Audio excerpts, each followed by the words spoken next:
Oh, welcome back to the Andrew Gosser Show. It's a Wednesday edition right here on 1039 WYAB. My goodness, what a evening. My night last night was just completely captivated. I'm always trying to consume good stuff to keep everybody informed on what the heck's going on. But I got sidetracked by all that crazy weather in Illinois and in Indiana. A few friends of mine I know who weren't directly impacted, but were on the outside, and we're under the gun today. So hopefully everybody's got their weather radios locked in, tuned up. They've gone into their iPhones and Samsungs and made sure that the audio alerts get on if you should be within the warning area. We'll see if the emergency broadcasting system wants to do a couple more tests during my show today. We always appreciate that. We embrace it. We embrace it, ladies and gentlemen. You are listening to the Andrew Gosser Show on 103.9 on our 50,000-watt blowtorch of a signal. But just in case you can't pick it up, we've always got Rumble. We've always got X. We've always got YouTube. And we've always got the mothership that is 103 or WYAB.com. So pick us up on the stream. If you can't, go ahead and pick us up on the signal. We'd appreciate that. Look, the number today, if you want to talk, is the same. 601-879-0002. Text line is open. 601-879-5060. And the mission here at the Andrew Gosser Show is standard. We are here to equip the saints. Who are the saints? You all, my friends. You all are the saints. And yesterday was the primary, and we're going to get into it. But I was sitting there reading, trying to figure out, well, how do I want to go after the primaries? Because I took a very different approach this primary season. Being on the executive committee, I decided to actually be an executive, and I made my feelings known for certain people, but I didn't go out publicly and talk about it. And I wanted to see just how engaged some people were. I have a lot of friends who say they're politically active, and then said, "Hey, did you vote today?" And they're like, "Wait, we were supposed to vote today?" And I'm like, "Bruh." These people, all I could think was Proverbs 6:6. Go to the ant, O sluggard, and consider her ways, and be wise. Without having any chief, officer, or ruler, she prepares her bread in the summer and gathers her food in the harvest. How long will you lie there, O sluggard? We had all this time to set up a plan to go out and vote, get your friends to vote, and you know what? Majority of people out there didn't vote. Now, granted, it is an off-year elections, so primary elections in an off year are down, and that just comes with the territory. But for those of us who claim to be politically in the know and senior scholars, it makes me kind of wonder what you're really doing, what you're really scrolling, what are you really consuming? So I went around to various news websites in Mississippi for reactions and write-ups and what I thought was the best. And it should come as no surprise that the Magnolia Tribune was the one place to go, and it's our man Frank Corder. And it is, for me, the best write-up because we can go election by election and talk about it. And I want to hear about why some of you voted for Cindy Hyde Smith. I want to hear why some of you people voted for Sarah Adalaka. I genuinely want to know what was your tipping point? Because I know for me, and I've got a story in the stack of stuff where there was a failed politician from Illinois who moved to all places, Fulton County, Georgia, the biggest lib on the face of this earth, embezzling money, charged for crimes, everything. She gets on the ballot as a Republican in Fulton County and wins. And we're going to talk about that. So that's just another little breadcrumb that I'm throwing out there. Incumbents win big in Mississippi midterm primary elections. Here we go. Mississippi voters went to the poll on Tuesday. Yep. Let's just get straight to the chase. In the Republican primary, with 93% of the vote reporting, Cindy Hyde Smith with 80.8% of the vote. 80.8% of the vote. Sarah Adlaka, I think I got it right, 19.2% of the vote. 19.2. So that's just an 80-20 issue. In the business, when you got an 80-20 issue, that means you're getting you're not only getting your base support, but you're getting the moderates and the independents. Now, I don't have the numbers right there, but Cindy Hyde Smith did a lot for herself, and I tried to tell people who wanted to run against Cindy Hyde Smith, she was out there doing her best Twitter. Her Twitter game needs work. I'm not, like, trying to bash on her or nothing, but it needs work. But when President Trump was trying to get his nominees through, Cindy Hyde Smith was out front and center saying, "Yep, I'm voting for Pete Hegseth. Yep, I'm voting for Kash Patel. Yep, I'm voting for Pam Bondi." Miss Cindy Hyde Smith, everybody gets a mulligan. That vote for Pam Bondi, we don't hold that one against you. That was a stinker. You are forgiven. But on all of them, she has been sitting there and supporting President Trump. Now, you might not like her because she does not seem to be someone who actually gets legislation pushed through. She is more of a one who votes in certain ways, and not necessarily one to go ahead and sit there and instigate a fight. But when President Trump needs her vote, she's there. And she isn't one of these people that President Trump has to go twist her arm to go do it. And I think that says a lot to for her, and MAGA saw that. Now, in conjunction with that, Cindy Hyde Smith has a minor truck ton of money, and I believe that Miss Sarah took out a home loan to finance her statewide election.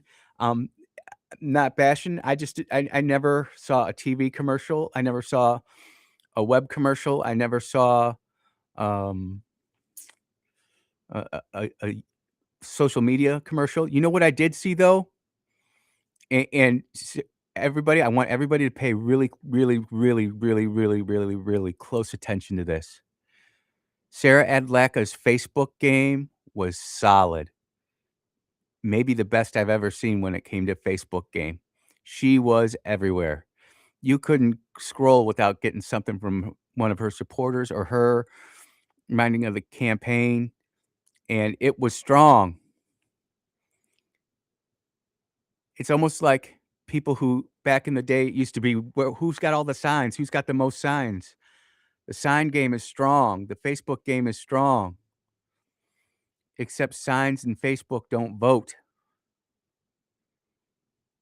Neighbors talking about you, influencing, building the base. That's what does it. And the truth of the matter is that uh, dem, a political unknown coming from a very blue Democrat hellhole state like Illinois, with not even things that would say she's a Democrat, but could be misconstrued, innuendo, gossip that could make it seem like she's a Democrat. Look, we're in Mississippi, and we like our politicians a certain way, and we wanna have a track record. Andy, you're from Illinois. Yeah, I also said I'm not running for Congress. I'm not running for state rep. I wouldn't do that. There's so much you could go back in my record and be like, "Yeah, Andy definitely fought all this," but you wanna know what? He's not from here. He hasn't lived here long enough, not a good enough track record, and quite frankly, I don't want the headache, and I don't wanna put my family through that garbage, but the bottom line is that they're just the intangibles for Miss Sarah were not in her favor. And if someone wants to run against Roger Wicker in 2030, I've got wonderful news for you. Your campaign starts, I'll give you the week off, it starts next Monday. And you need to be going around and getting your name out there and just party building. Just getting out there and start party building because if you think you're gonna roll in here and just take on one of these US senators or one of these US congressmen, I've got another thing for you. You're not gonna do too well. It's not gonna end up well for you. You're gonna be on the outside looking in. And people say, "Oh, and here's the other thing. Apparently now, this is 2 times, so it makes me laugh, and my friend circle, when they hear it, they're like, "What? Wait, what?" But calling me a rhino because I'm not coming out and supporting your particular candidate, number 1, it's sophomoric. You have a real argument of why you want me to vote for your candidate. And number 2, it just goes to show you sometimes just how out of touch some of us in the grassroots movement really are. Every hill is to die on. Every battle is the biggest battle. You know, some people, their hill to die on is the SAVE Act, Save America Act. Some people's hill to die on is the Epstein files. Why can't we just say, as grassroots conservative types, that say, you know what? This is my strength, and this is what I feel passionately about over here. This is what you feel over here. Can we still be friends? I mean, I I absolutely laughed when, uh, I got 2 messages basically saying, "I'm blocking you, don't wanna talk to you ever again, Rhino." I'm like, oh my goodness. Your poor heart. Bless it, man, bless it." But Sarah ran her race. I hope she's happy with the race that she won. I hope she did the things that she said she wanted to do. As a candidate, I knew that when I was running my race, there were things that I did that I was told I shouldn't do. And I'm glad I did not listen to the political advisors, but I listened to myself because I wanted to run the campaign that I wanted to run because I knew it would win. And if I trust the politicos above me, I would have looked better politically, and my advisors would have got a lot more money, but I would have lost the race. McHenry County would have never had a county board supervisor who turned down the healthcare and all the goodies and called everybody out at the meeting. Yep, and I'm okay with that. I'm okay with not running over and over again. But again, that was the political decision I made, and everybody who runs for office, you have to be comfortable in your own skin the day after, win, lose, or otherwise. Otherwise being going to jail, but that usually only happens on the Democrat side. Can't say what can't happen on the Republican side, but usually on the Democrat side. Well, then we've got I'm not even gonna worry about the Democrat senator race. Scott Colomb won. There were 2 other people there. He got 73%. It'll be Cindy Hyde Smith versus Scott Colomb in November. Today, the Mississippi this is the pull quote here. I love when Mississippi women do something like this. Today, the people of Mississippi made their voices heard, and I'm incredibly grateful and for the support. Mississippians saw my opponent for who she was and just said, "Bless her heart," at the ballot box, Hyde Smith said in a statement. While we are proud of today's result, our work is far from over as we turn out to focus in the general election in November. Bless her heart. Cindy, you I should say senator, I should never call you Cindy, but that was all right, and a lot of us got a chuckle out of it. Those of us who supported Miss Sarah didn't get a chuckle out of it, but, that's politics. There's a whole 'nother 4 4 or 5 paragraphs on the political analysis of Cindy Hyde Smith versus Sarah Adlacka. I don't think it's, pertinent to the discussion other than if you're gonna run against a big dog, you better have a bank account and a team of people who know what you wanna do, and all the Facebook, all the Twitter, all the TikTok, Insta doesn't mean a hill of beans in Mississippi. You are listening to the Andrew Gosser Show on 103.9 WYAB. We'll be right back.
Yeah, you are tuned into the Andrew Gosser Show right here on 1039 WYAB. We are moving and grooving.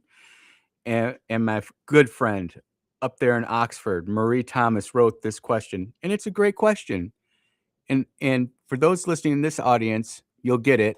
But to all the normies in the middle and all the crazies out there, they're gonna kind of question this because their critical thinking skills have something yet to be desired. I'm not posting this to be mean, but it's just a question. If there was a vote on election day to ban travel football or cheer camps, would people show up to vote? Isn't that the truth? Taxes, policy, who's going to be representing us in Washington? Oh, my vote doesn't matter. You vote to change the ball game, and you are going to have every person out there fired up. You get rid of girls cheer, you're going to have everybody fired up. And it just goes to show you the war that's being waged against America.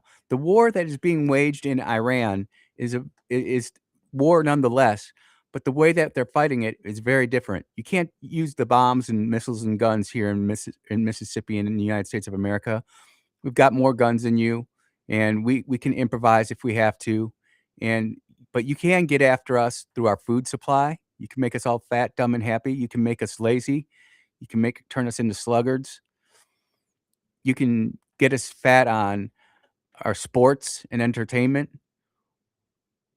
That's how you go after America. You don't go after us in a fist fight. Even if we are fat and out of shape, we still could turn around and start shooting and looting. We can fight that war, but we can't fight someone taking away our NFL Sunday ticket. We can't have none of that now. And I've got more to say on that, but I want to continue with the politics stuff.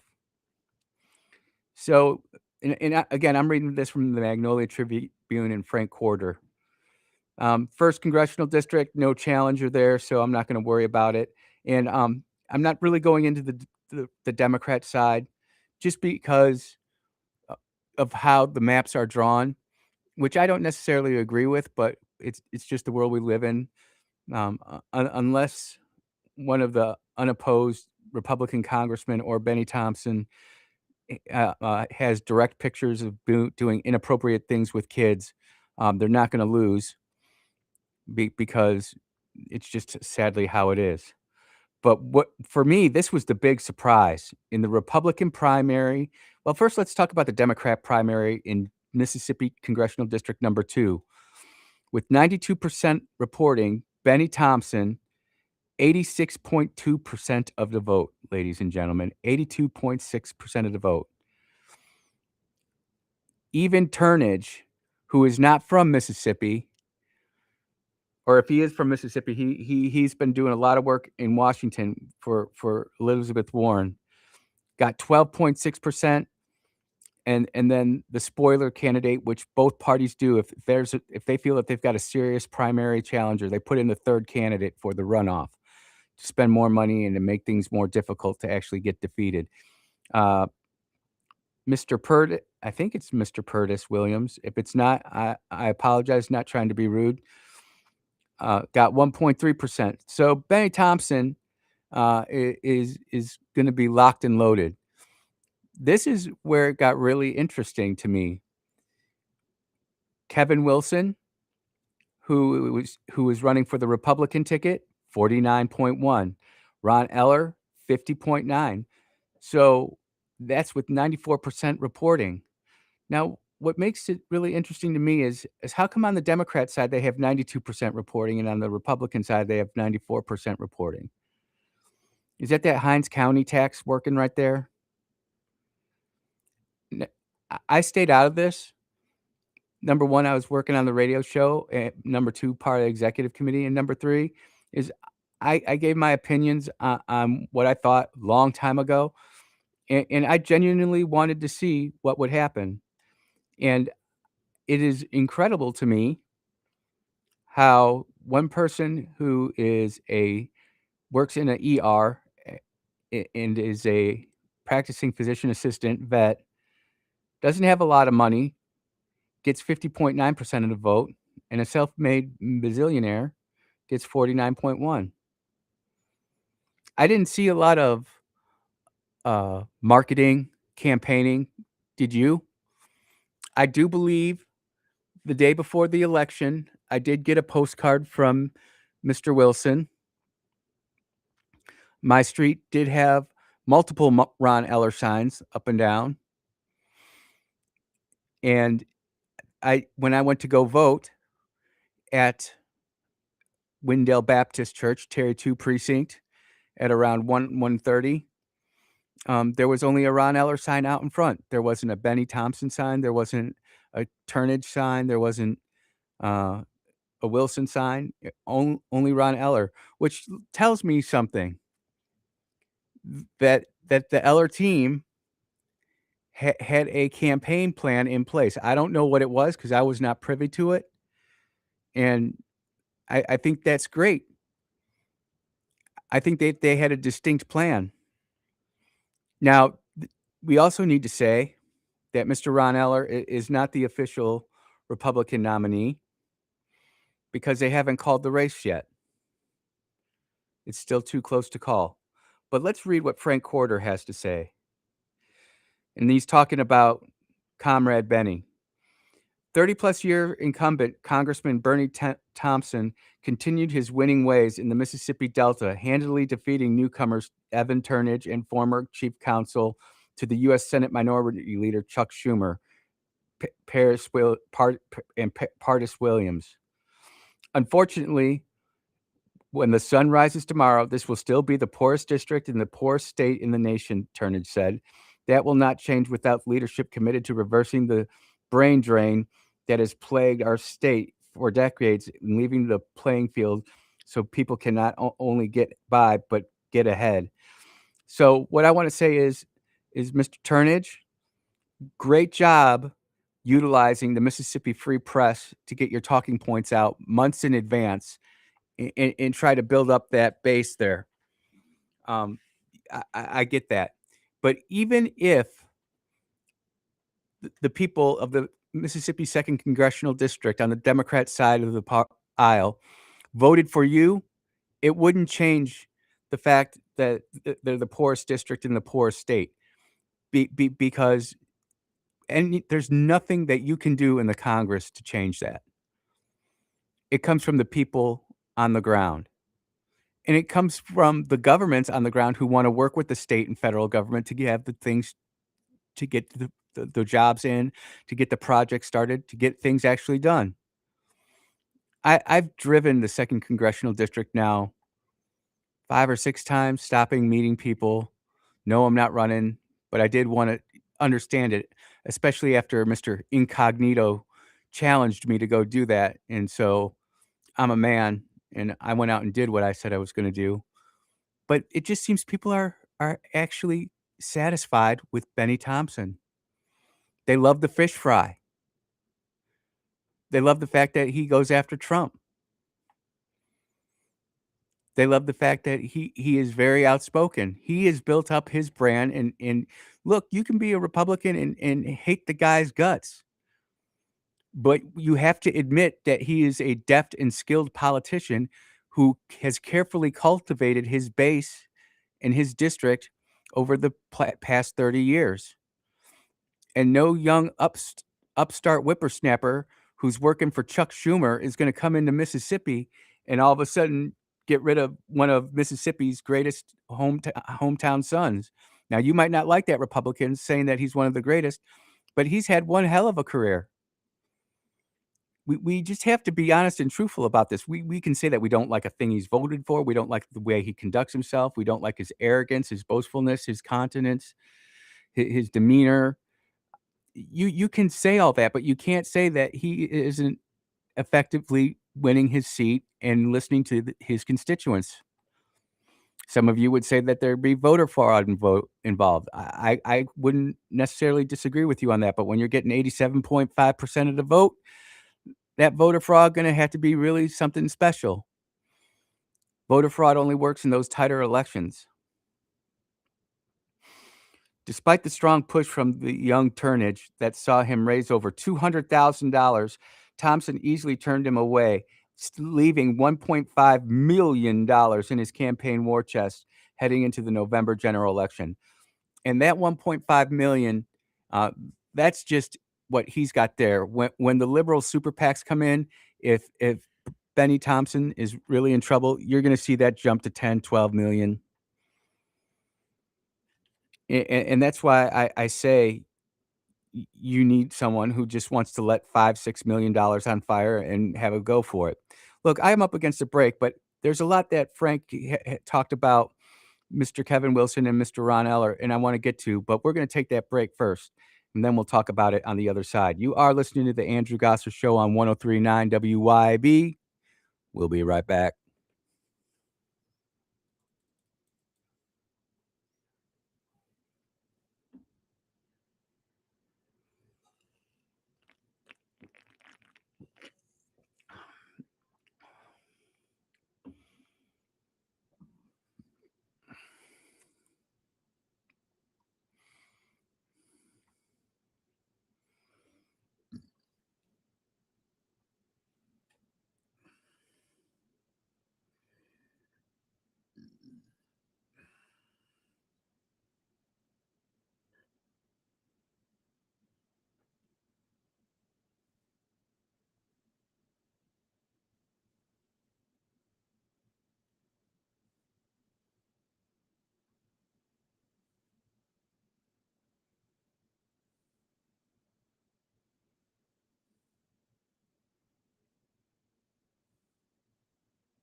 Oh, yeah. Welcome back to the Andrew Gosser Show right here on 1039 WYAB.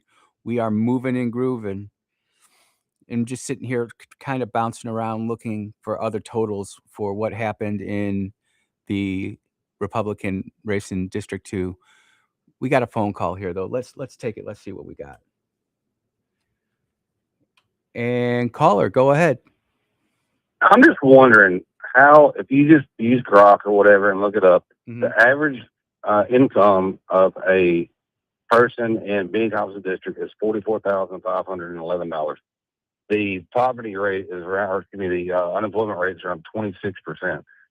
So I'm just wondering, in today's times, when everybody knows how much higher groceries are, rent, fuel, everything's up, how did he manage to get in his war chest millions of dollars off of those people? You want to know what, Rick? This is a great idea. We should go uh when I know that you're out working right now, but next week, like on a training technique procedure Tuesday, you and I should get on our laptops on air. We'll go pull down his FEC or his campaign contributions, and we can run it through Grok, and we'll point out exactly where all his money's coming from, because clearly some of it's coming from inside of his district, but there, I bet you there's a lot of outside money. I It never. has to. It has to be. It just doesn't add up. If you add up all the people that, all right, let's say that majority of people don't vote. Okay, fine. Let's just take the amount of votes that he won by, or the amount of votes he got, period, Mhm. and divide that into his total contribution. It doesn't make sense. It doesn't add up. The math doesn't math. it it's definitely one of those things where he has got, and I would say this too, we've got a lot of people who support candidates who they can only afford $5, but if you've got 20 or 30 that can write $5,000 checks every 6 months, um, that money adds up quick. And him That's true. being a congressman, and isn't he a chair? He was a chairman of a couple different committees. Yeah, Um, he was chairman of the J6. He was one of the leads of the J6. so you know that But he, those J6 nutters just threw money at him. I mean well, I that. understand, but just look at it like this. Have you ever heard him speak? I don't mean anything bad to him. I hope he lives forever. But he's not a high IQ individual. Nope. What is the benefit of having him there? Like, I understand you're like vote blue no matter who, like yada yada yada. There's some people with enough money they just throw money at letters. I get that, but like I don't see the benefit. He doesn't push the left agenda at all because he can't articulate anything at all, and he definitely doesn't do anything for the right because he again can't articulate anything at all. So, what's the point of having a NPC? Why is there millions of dollars worth of value to having an NPC sitting in there? A reliable vote. For instance, to not fund DHS in the money to pay our DHS employees. You don't need a high IQ to say DHS bad, vote no. And he It's is a caveman mentality, well, basically. that's part of it, but the other part of it too is how the district is drawn. He doesn't have to articulate much because he is in a safe blue district. I mean, Grok told me that the Mississippi Second Congressional District is a D+12 district. I disagree with that wholeheartedly. I think it's more like a D+20, D+30. It's going to be very hard for a Republican ever to crack it unless we change the way that we draw districts. And Well, I don't think that's true, and let me tell you why. okay, Anytime I go and I talk with somebody who knows a Democrat, they're still wearing a mask, they're still doing all this crazy stuff, standing freaking 15 feet back in the line, making everything stretch out the door. If you could ever just start talking to them about what's wrong, and they get come at it from their perspective and agree with them and let them think that we're on the same team, and then you just change the paradigms a little bit, they're right there with you, and you can just lead them over to wherever you want to go, and they'll follow right on with you. It's it's just getting it to them and you got to be able to talk to them and not say you're wrong, I'm right. You know, you gotta treat them like kids a little bit and coax them over with free candy. I guess I don't know how else to say it, but Well, they just how about like this? Maybe like this, because coax them in with candy. You'll get the instant yes, but did you really change their heart? Did you really change their mind? But if you actually had somebody who went into the Delta and started building relationships, not just during election season, but during off election seasons, and really getting to know the people and saying, hey, what is really the problem? Because politics is politics. It doesn't matter what side it's on. We all know when we're getting a line of smoke blown up our wazoo. yep. And we all know that it's much easier just to nod your head, agree, say yes, and then just get yourself out of the situation and put it in the back of your head that you never want to talk to that person ever again. Because Rick, I agree with what you're saying. A lot of them do understand that there's a problem, but there's never been a really good alternative. And whether you like it or not, but the public school system in Mississippi has done a great job of brainwashing kids to hate somebody who doesn't look like them. And Well, it's not only that; they've done a great job of just total indoctrination. You don't have the dad around to say you how to be, yep. self-sufficient.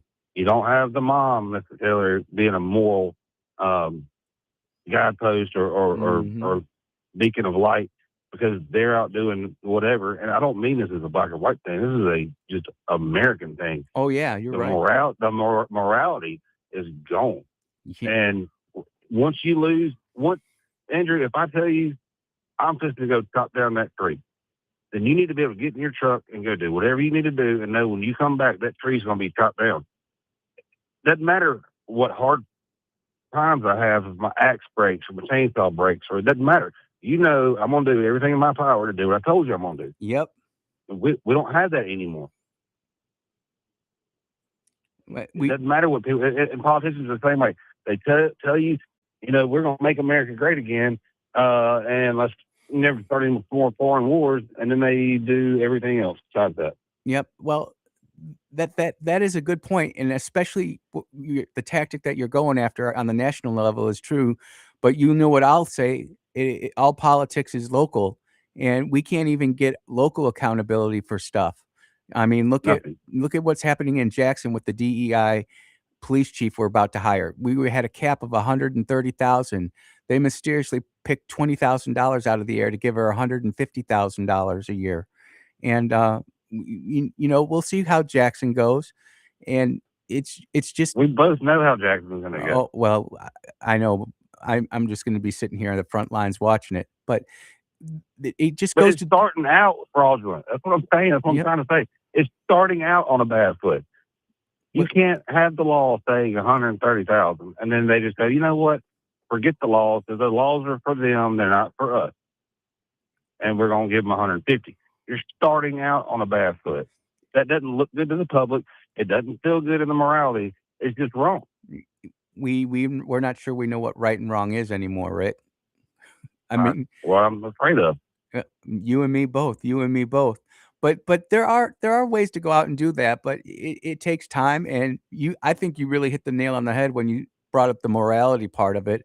You know, one of our founding fathers, Mr. Carroll, said this government is for a moral and just people. Without more morals and justice, this government will never work. And we're seeing right now that the government isn't working too well. I'll give you the last word, my friend. I'm up against a break. I'm just saying, guys, girls, whatever, if you tell somebody you're going to do something, do it. Teach that to your kids. The only way we're going to get back right, you've got to be able to. It used to mean something when I say I give you my word. Yep. It used to mean something, and it needs to mean something again if we're going to do anything about what's going on now. If not, we've got to find people like minded and start building our own networks and start building our own economies. Because I'll tell you what, everything is really scary. Brother Rick, don't mean to be short, but I'm up against the break, man. I got to run. Yes, sir. Hey, thanks for the call. Thanks for the call. That was Brother Rick, everybody. You are listening to the Andrew Gosser Show on 1039 WYAB. We'll be right back.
And we are back at the Andrew Gosser Show on 103.9 WYAB. I will not let you down. I might get you a little bit angry. I might fire you up a little bit, but I won't let you down. And, just getting back on the Ron Eller race, let me get it right over here real quick. The Kevin Wilson race. For some reason, I always want to call Kevin Speaker Jason White. And, maybe I'm promoting him, not trying to take Speaker's job away. I just flipped that up. So I got to have that name in front of me. But the vote difference between these two gentlemen right now is 434 votes. No one ever better come up to me and say, "Oh, my vote doesn't matter." You're talking about a primary race for U.S. congressman separated by 434 votes with 94% of the precincts reporting. This does get into potential election fraud, voter fraud type of scenario, and I'm not accusing the Republican Party of doing that. I'm just saying when the margins are that close, that's when stuff like that really starts to happen.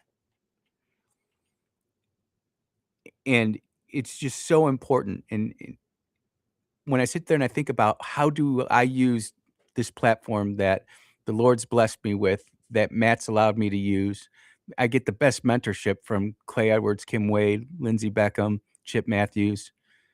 You know, how do I best articulate this to say, look, your vote matters. You being a block commander matters. You being able to go ahead and just get 3 or 4 people to the polls, it matters. Yesterday, I only voted once in person, myself, but I think I fielded 20, 30 phone calls about different elections in outside of the 2nd congressional district. It's not that I only voted once myself, but I influenced votes of 30, 40 people. How many people did they influence? Why not can't you do that? It just can't be the same people doing it over and over again. That's how the establishment gets it going, and then things get just tougher and tougher to change. But there is someone that I wanna give a shout out to, and you almost gotta be a little bit crazy to do it, but my man Don, who stepped up to the plate and was an election judge yesterday for the first time on short notice. I couldn't do it. My body just couldn't do it, and it hurts because I really enjoy going out and seeing my neighbors and meeting people as they're voting, just shaking hands and smiling, cracking jokes. I didn't even get a chance to go say hello to my Democrat friends who are over there working the polls. I like them too. They know me and I know them. But Don, you stepped up to the plate, my friend. And I know you're listening. One of these times, I'd love for you to come on and we can just talk about your experience of being a election judge, working the polls. What kind of experiences does that do for you? And I hope this sets you up for something more. I hope you decide to become a precinct delegate in another year, in 2020 or 2028. That's where we shape the party. We need more young people like you inside the party. You don't need any old geezers like me. I understand how the sausage is made. I can teach that in a week. But we need people who are full of energy, ready to rock and roll, and to change the party on a local level. And dude, I'm just so grateful and thankful for you answering the call, making it happen. Thanks, brother.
and you are locked into hour 2 of the Andrew Gosser Show right here on 103.9 WYAB.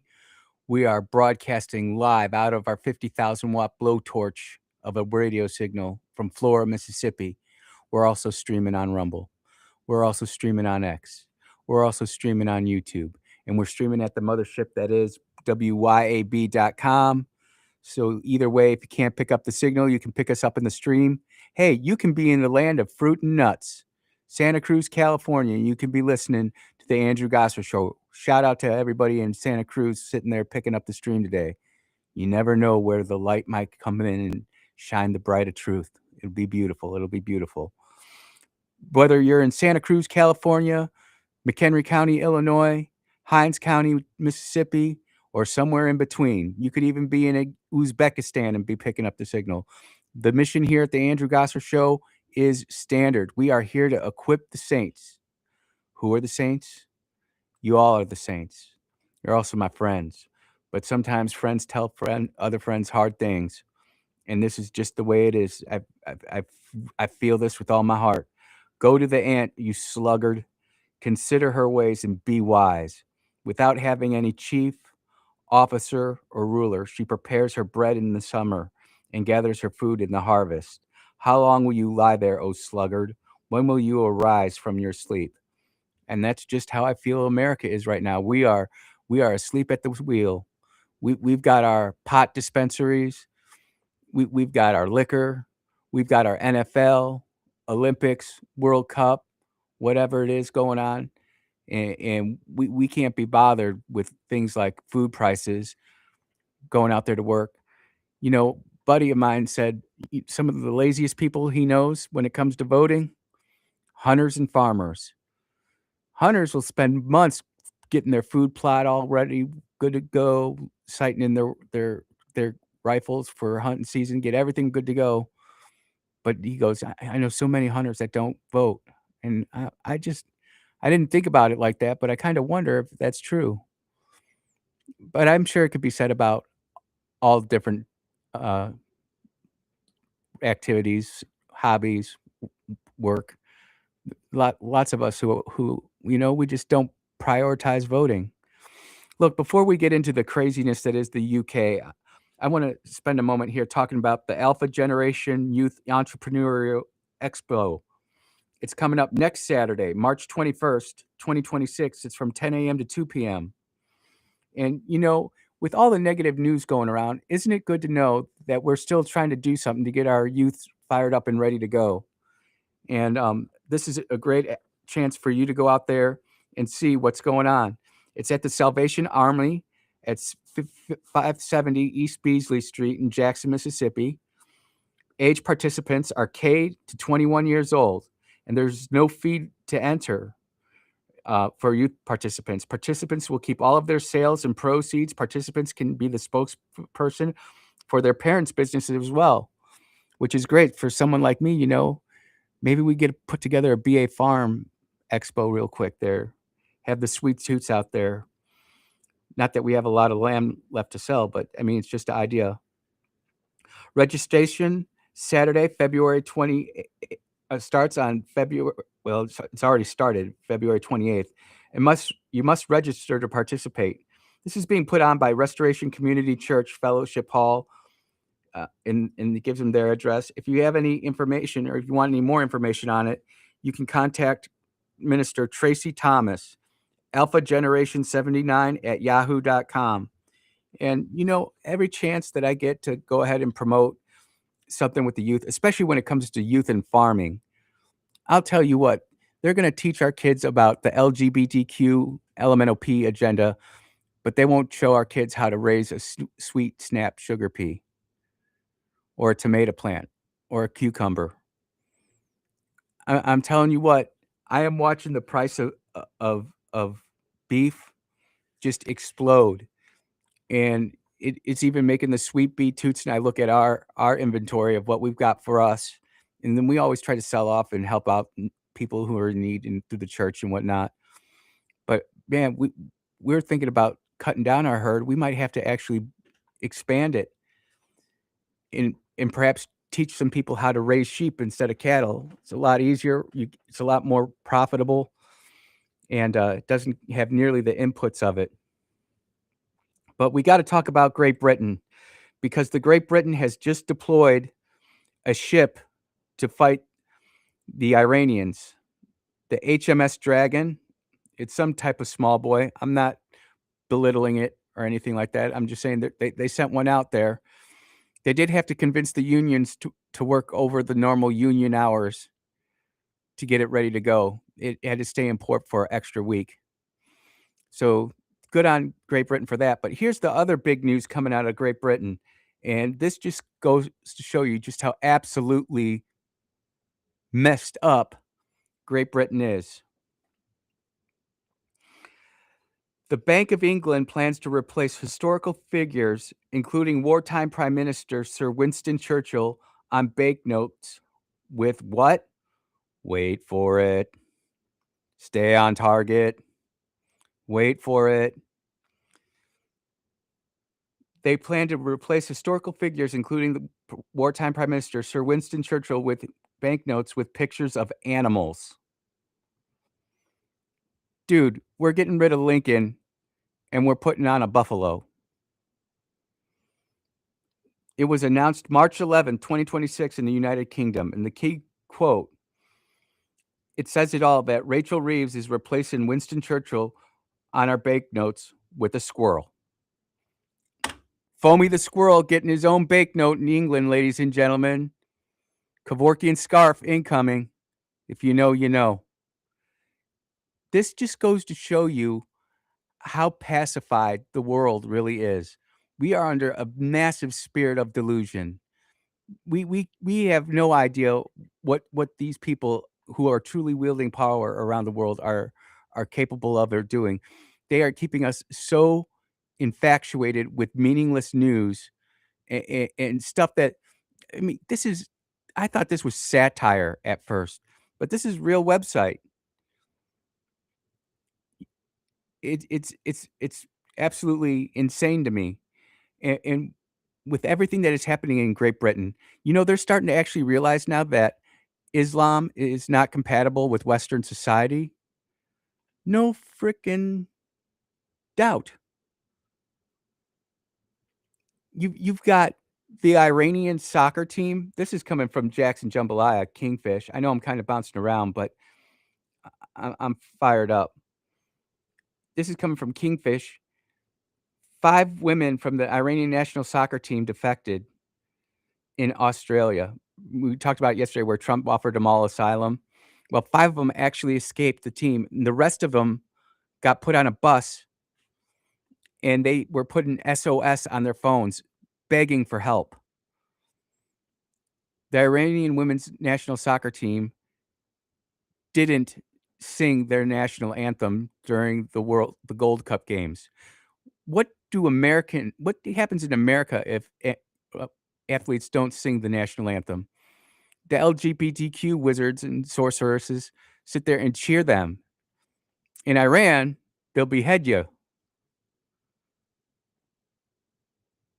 It just goes to show you how upside down the world really is. And I don't say these stories just to get clicks or get ratings or anything like that, but I'm trying to, I think, not only share with you all, but work through my own brain what's really important in life. Is it the women's Gold Cup soccer competition in Australia? Or is it respecting what a real woman is and making sure that she does have true liberty and freedom and the exercise thereof? I always try to watch different news sources from around the world covering what's happening in Iran, and 2C TV, if you're not checking in with him at least once a day, you're kind of missing it. He is a Persian whose father still lives in Iran. His mother and him immigrated to Germany and then to Great Britain. And he was talking about it, how the Iranian propaganda is now being picked up by CNN and Al Jazeera, where they're using the same actors with just different outfits and different makeup basically saying the same thing, and they've got this looped. And the BBC is using it. And again, it's that spirit of delusion. I don't want that spirit of delusion here in Mississippi, let alone the United States. We have to be vigilant. We have to be on guard. And to sit here, and I get sent so much of this stuff, and I'll never say the name, but I do like sometimes using the examples. Give me 1 second, because you know how the Facebook loves doing what it does. This is coming from Proud Socialist. I won't use your real name. Secretary of War Crimes Pete he calls it Secretary of War Crimes Pete Hegseth. Terrorist regimes do not target civilians. We do not. According to UNICEF, the U.S. has already hit 20 schools, 10 hospitals, and killed over 1,300 civilians, including 300 children. So the first thing is the source is UNICEF. They haven't done anything good since sponsoring the Barcelona soccer team back in 2008. They are a socialist propaganda wing organization for the United Nations, and they're hot garbage. Now it is, but what I really wanted to point out is that 20 schools. I want you to prove me which 20 schools were hit. I know that two have been hit. We know that the Iranian IRGC is actively using schools and hospitals now as their base of operations, because everywhere they go, they're targeted and they're eradicated. We're actively targeting them. But it also seems like the socialists and these liberals don't understand that in a war, it's terrible, it's horrible, but casualties do happen. And it is the modus operandi of these Islamists to use women and children as human shields. They've been doing it since we've been fighting these jokers. I've seen it firsthand. Sitting there walking forward with a weapon in one hand and a young child in the other. What are you supposed to do with that? That's when the moral collapse happens, when you don't have Christianity as that moral compass. Oh, I know, and that just irks so many of you. But it's true. So I want to get back to this. 1,300 civilians killed by the United States. And what is it, 30,000 by the IRGC, 50,000 by the IRGC? I'm sure that this socialist would much rather just live in tyranny and misery than fight for freedom. And that's just the sad part about human nature. You know, when we go to Founding Father Fridays, I often talk about how, you know, these people gave up their lives, fortunes, sacred honor. Less than 3% of the American population wanted to fight Great Britain for independence. They just wanted to be serfs. They wanted to serve the king. They just wanted to get along. Much like these new wave 5th generation feminazis. They sit there and want to get along until they're not getting their way. Then they want to get all angry and provocative. We've got to stand up to these jokers.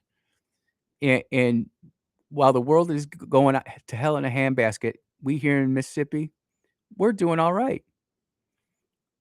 I absolutely love the fact that our number one industry in the state is agriculture.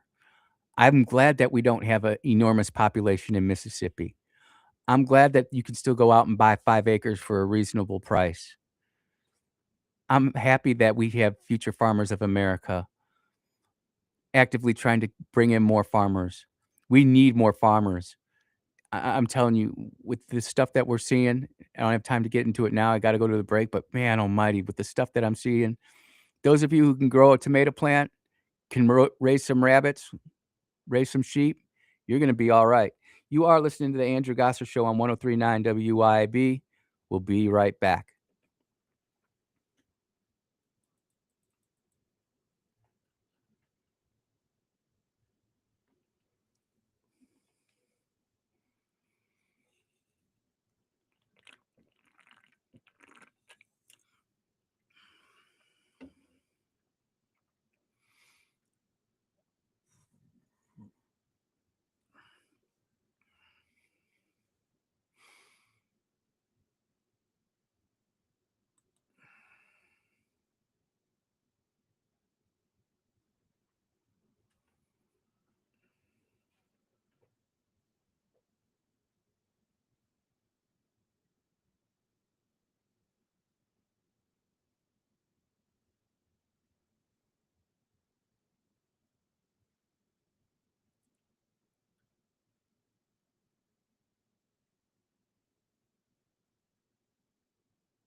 Oh, yeah. Welcome back to the Andrew Gosser Show, right here on 1039 WYAB. Good stuff is happening. I haven't talked about the judges in a while. We all know that they're an enemy of the state and that the madness and the craziness that they're causing uh, through the judicial system, whether it be the federal or the state courts, whether it be the circuit courts, the appellate court, or even getting to the Supreme Court, it's just causing a giant mess, which is exactly what the socialists and the communists want to happen. The news media wants to dutifully cover it, and people are starting to catch on to it, and I'm grateful for it. We need to be able to recall some of these judges who are just not doing their job. Instead, they're judicial activists. Listen to this. This is coming from Associated Propaganda via Yahoo News. Sharing a stage, Justice Jackson and Kavanaugh spar over Supreme Court orders favoring Trump. Washington. Sharing a stage, Supreme Court Justices Ketanji Brown Jackson and Brett Kavanaugh sparred Monday over the many emergency orders the court has issued, allowing President Trump to move ahead with key parts of his agenda. Well, that's good. There should be discourse. There should be arguments. I am absolutely shocked that you have two associate Supreme Court justices sharing the stage talking about this. But hey, it's good whenever we have that kind of dialogue. The setting was extraordinary. A federal courtroom filled with legal luminaries, including the federal judge singled out by Trump after blocking part of the president's immigration crackdown. Kavanaugh, 61, and Jackson, 55, sat a few feet apart in a courtroom, which they heard both cases when they served on the federal appeals court in Washington. They were separated only by federal judge who asked questions to them both. The occasion was an annual lecture in memory of former federal judge and prosecutor Thomas A. Flannery. So all of a sudden, now we need to come together and talk about how come the court is holding up the executive branch's power enumerated to it by the Constitution of the United States. They just gave 3 fluffy paragraphs, not talking about the whole situation, but just setting the ambiance. Remember, it wasn't that just like CNN who was trying to report on the terror ISIS attack in New York, talking about 2 kids who just drove up to New York to have a nice day, and in an instant, their whole lives were changed. They had to take down the post. I'll get back to that later, but I wanna continue with these judges 'cause I I'm convinced that the judges are here to get rid of our republic. Trump appointed he's going into the appointments of Kavanaugh and Brown. I just wanna make for the record as we continue with this, Ketanji Brown Jackson, who is deciding on who should have immigration status and who shouldn't have immigration status, doesn't know what a woman is. And I have it on very good authority that she is part of this new special forces unit that I stumbled upon, been talked to several times not to talk about it, but she is part of it. And, this is like the first public figure who's actually been brought into this, and I continue to do research on it, but until I can completely bring it out and into the light, uh, I don't wanna say too much about it. Kavanaugh was appointed in 2018, and of course, Jackson was Biden's only appointee in 2022. Potentially, she shouldn't even be there. She was auto-penned, whatever. The issue in emergency appeals is whether a policy that has been challenged in court should be allowed to take effect while legal cases that could go on for years continues. And right there, that's the whole secret of what's going on here. Sorry about that, I had to cough. That's the whole thing. If the Democrats and the socialists and the communists can just stop Trump while he's in office, then they can go to the next election cycle and say, "See, he wasn't effective, it was held up in court." The administration is making new policy and then insisting the new policy take effect immediately before the challenge is decided. This uptick in the court's willingness to get involved in cases on the emergency docket is a real unfortunate problem, Jackson said to loud applause. That is the biggest load of bull. Enforcing laws that Congress passed back in the 80s and 90s is not new law. But again, this is the type of high-powered IQ attorney that is being put on our U.S. Supreme Court. I don't even wanna read her quotes because it's propaganda. The Justice Department's rush to the Supreme Court is not unique for the Trump administration, Kavanaugh said, expanding that as enacting legislation through Congress gets harder. Administrations push the envelope in regulations. Some are lawful, some are not. And in Trump's case, 91% lawful. 91% lawful, especially on the immigration. And most of us agree with it. If you're here illegally, you should not be in the United States. The fraud that's happened under the Biden administration, the Somali fraud in Minneapolis, St. Paul, in Ohio, in Seattle, in California, in Illinois, in Maine, of all places. And you have the political left defending this. I argue that if we got rid of all that fraud and we took it for the fraud that we had to pay, we paid down our debt for 2 years, we could come back in that 3rd year and we could take care of so many of our citizens. We could do so many good things. You know, Jackson Water can't go ahead and get its water fixed, but we can find $20,000 for a public employee. We're doing this completely backwards. Many judges in the audience have been involved in high-profile challenges to the administration policies, including U.S. District Judge James Boatsberg, who should be removed from the bench immediately. He is obviously more there to be a fourth column of government and not a judge. Not only was Boasberg in the courtroom listening to this, but so was U.S. District Judge Royce Lamberth, who ruled 2 days ago that Kari Lake, Trump's choice to lead the U.S. agency on global media, did not have legal authority to take actions she's done to largely decimate the voice of America.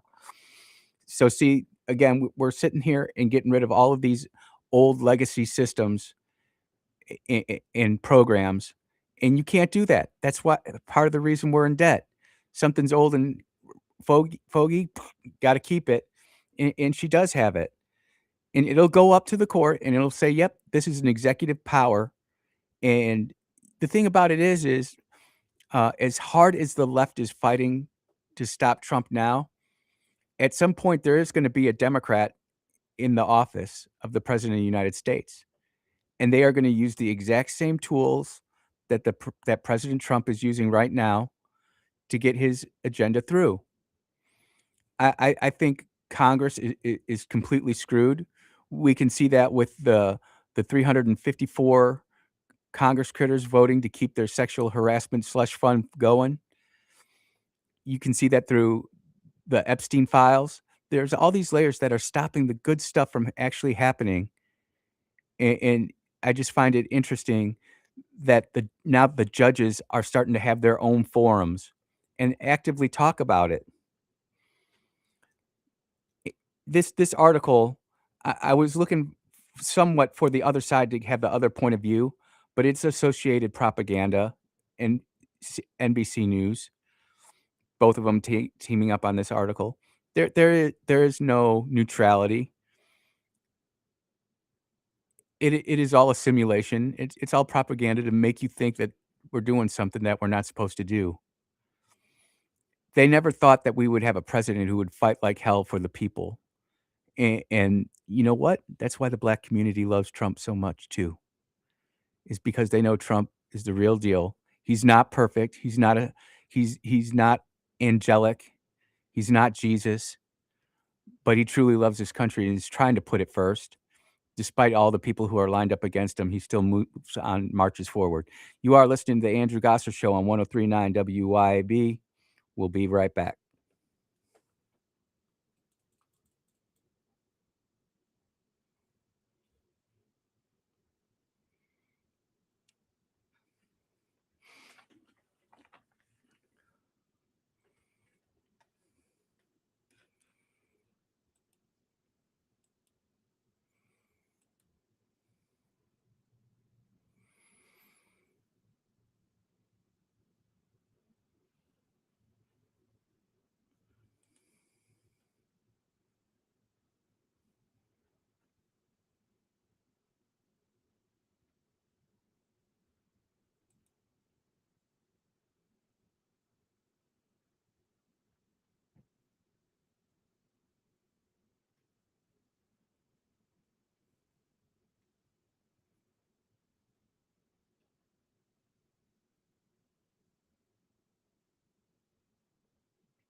Yeah. Welcome back to the Andrew Gosser Show right here on 103.9 WYAB. You know, every time I turn around, I'm told I'm not supposed to talk about this new special forces unit that's out there, but they keep on dropping breadcrumbs everywhere they go. And I'm really starting to get frustrated about this. I'm going to actually have to write a legitimate inquiry here to why I can't talk about it if other people can. This is coming from the German newspaper Bild, and this was just sent to me along with another one. Well, I'll talk about that too. But Green Party minister wants to change teaching methods in Germany. Less Jesus, more Sharia, more climate change in religion. The Lower Saxony Minister of Education, Julia Willi Hamburg, 39, presented new religious education curriculum. What the hell are they doing over there in Germany? What the hell are they doing over there in England? This is why our local elections right here in Mississippi, where we put things in to try to be passed, like banning Sharia law, banning the call to prayer publicly, doing all these sorts of trying to improve our education, trying to improve uh, our family's ability to go out and earn a living. That's why these things are important. Now, I did get sent this thing from a angry an angry listener, uh, Ron Eller supporter, and I'm I'm not going to sit there and read the whole thing, but the Mississippi GOP put out a congratulatory post on X 13 hours ago. Congratulations to our Republicans tonight. We look forward to defeating the liberal Democrats and their outside money in November. It's got a picture of Cindy Hyde Smith. It's got a picture of Trent Kelly. It's got a picture of Michael Guest and Mike Easel. And this Ron Eller support's like, how come Ron Eller's not there? Dude, he's not been declared the winner yet. Come on now. Think, guys. See, this is why the grassroots gets screwed, man. We can't think. And everybody's like, Andy, you should just ignore it. No, because these are the people who infiltrate the grassroots movement and then make us all look silly. Because we're not. Many of us are highly informed, educated, and understand what we're trying to accomplish. But we get rope-a-doped into stuff like this, and then, of course, the establishment will go, "Well, look at this, this high-ranking" dude, we don't know. I do know that the GOP, within its means, will go ahead and support GOP candidates. Again, it comes to fundraising. The GOP is not your fundraising arm. I know that sounds hard for GOP candidates, especially those of us who are grassroots and have never really tried to fundraise before. I'm not saying that about Ron, by the way. Ron knows how to fundraise. But just because you're the GOP nominee or the Democrat GOP doesn't necessarily mean that the party itself is gonna give you money. They might give you resources and advice, but for my goodness gracious, for somebody to go ahead and do that, it's just maddening to me. You know, I was gonna save this for the last segment, but I think we can start talking about it now. You you know, it's been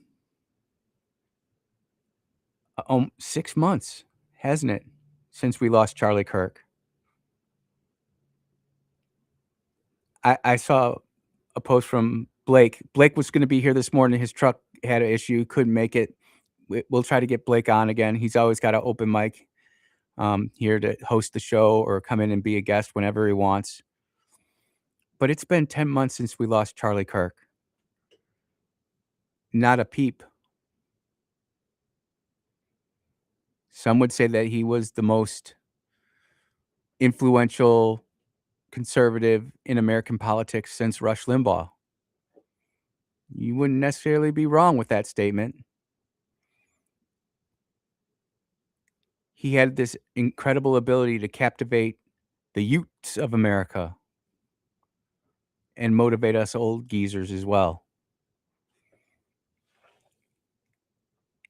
And it wasn't a Bible-toting right winger who martyred Charlie Kirk. It was someone who was, at the very least, severely mentally disturbed, but more likely, in my opinion, demon-possessed devil. You know, his furry tranny boyfriend now lives in Texas and has completely ditched the lifestyle. And meanwhile, we have a grieving woman with 2 daughters and no father. And I still haven't got this answer from one liberal yet, but what was Charlie's crime? That he was sentenced to public execution?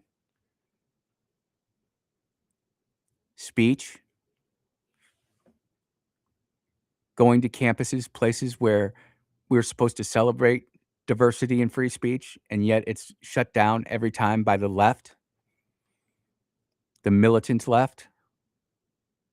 We've documented it here on this show.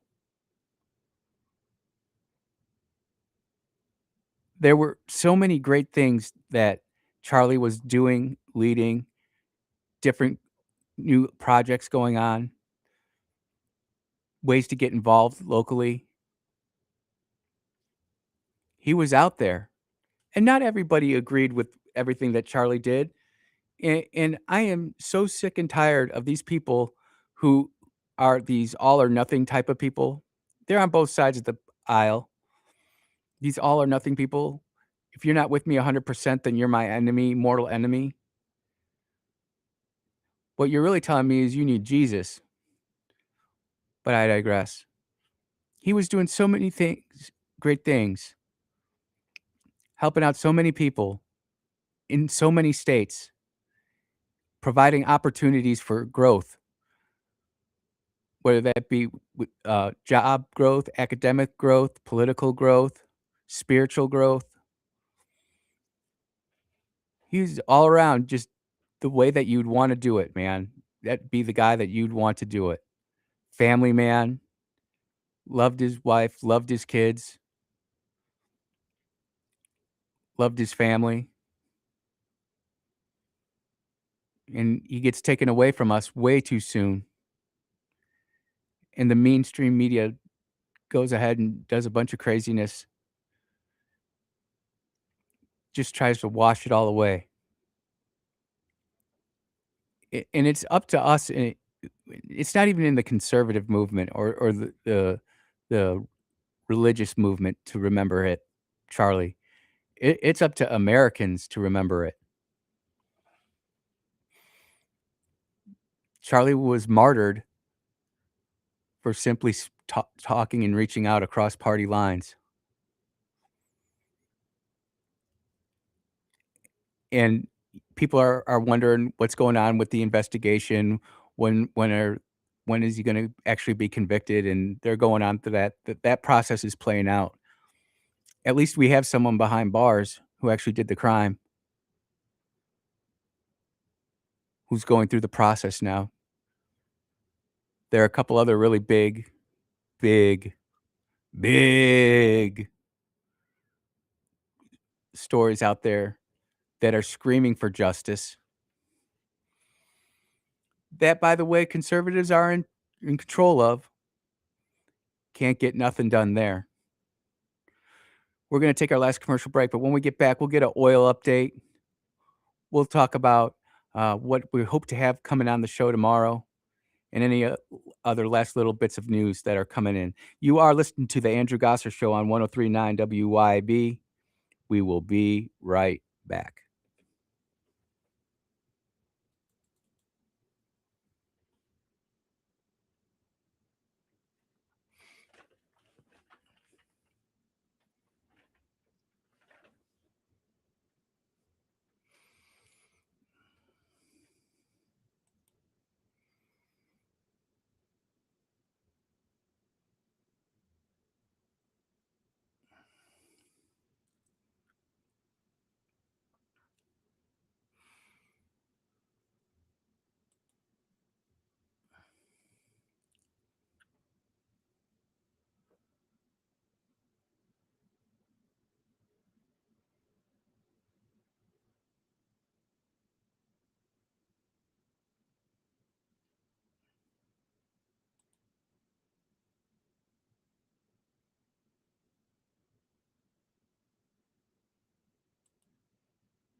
Yeah, I love that song. We got some great bumper music here on the Andrew Gosser Show. 2 hours flew by. We talked a lot of politics today. Elections have consequences. Whether you participate or not, you're still being affected by it. So I want to encourage everybody who didn't get a chance to vote in this primary. We have another chance coming up in November. And I hope we take the chance to go ahead and get into that. One story that I didn't get to today that absolutely needs to be talked about is about crooked politicians. Former Jackson mayor files motion to dismiss federal bribery charges. Chokwe Antar Lumumba is seeking to dismiss federal bribery charges against him, but Jacksonians can't read the former mayor's arguments because a blanket restriction is on the public access to the filings in the case. Isn't that something, ladies and gentlemen? You know, if this was you and I, all of our stuff would be out there for everybody to see. But here's a guy who was moving money around, running madness, and we can't even see what he's doing. Lumumba's motion to dismiss comes weeks after co-defendant in Jackson bribery scandal, Hinds County District Attorney Jody Owens, filed his own motion to dismiss in the case. The filing was replete with hundreds of pages of sensitive material, including grand jury testimony, photographs of undercover FBI agents, and investigative documents containing allegations. So this is what they're doing. I mean, and just so many of us are just so sick and tired of the legal system gumming everything up for the politically elite. And meanwhile, all of us out there just trying to do our job 9 to 5. Shout out to the blue collar crew. We're stuck with this garbage. Lumumba needs to just get put on trial, and if he's found guilty or if he's found innocent by a jury of his peers in Jackson, then he's found innocent by a jury of his peers in Jackson. But this dragging stuff out, it is mind numbing. And I know that there are attorneys out there. Well, this is his rights under the Constitution. I get it,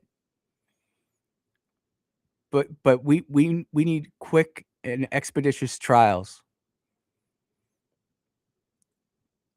not just for crooked politicians, but also for the Epstein stuff. The disclosures prompted the U.S. Attorney's Office to ask a federal judge overseeing the case, Daniel Jordan, to restrict most filings in the case until after all parties involved could review the proposed redactions. And you can see what they're doing here. It's just taking up more and more legal power, just like they did in Minneapolis, St. Paul with the ICE deportations. They brought it into federal court and then demanded all these documents from all these federal agencies, and it's not stacked up to do that. That's not how our system was designed. And now we end up paying the price for it. Phones blowing up. People are not happy with Lumumba. I don't think there's too many people who are happy with that guy. But you know who is happy with that guy? His sister, because they took off with a lot of cash from the Mississippi taxpayer. And Jackson, can we honestly say that under Chokwe, did the city of Jackson improve or not improve? That's it. That's the deal that we got. And that's why it's so important to be politically educated. But we don't see that here in Mississippi. We're more worried about DEI. We're more worried about raising our teachers' salaries when the product that we're getting when it comes to civics is not where it needs to be. It's a long slog. There's so much negative stuff out there, but there is good stuff. But I want to spend the last minute that I have on the air, 30 seconds, asking you all personally, pleading with you. I'm literally pleading with you. Make sure you got your weather radios on today. Make sure that your cell phones have the option turned on to where if there's emergency weather alert, your phone actually beeps. You don't have it muted. We do not want another Kankakee, Illinois situation. That was a scary, scary deal. Don't think that the sirens are going to alert you before the storm gets there. Don't be scared. Be weather aware. Be watching out today. It's supposed to start up, crank up at around 3 o'clock here. Be tuning into WYAB. We'll keep you up to date. Take care, everybody. God bless you, and we'll see you in about 22 hours.